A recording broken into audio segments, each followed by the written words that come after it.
Li vedi spesso, ma pochi sanno quanto sono fondamentali. I condensatori a piastre saldo-brasate sono il cuore nascosto di molti impianti HVAC. Compatti, efficienti e senza ventole. Usano il principio dello scambio termico a contatto diretto. Gas caldo da una parte, fluido refrigerante o acqua dall'altra.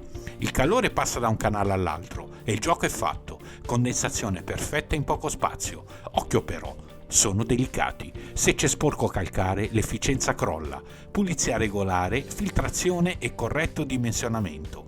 E il tuo impianto dura anni. Je t'aime.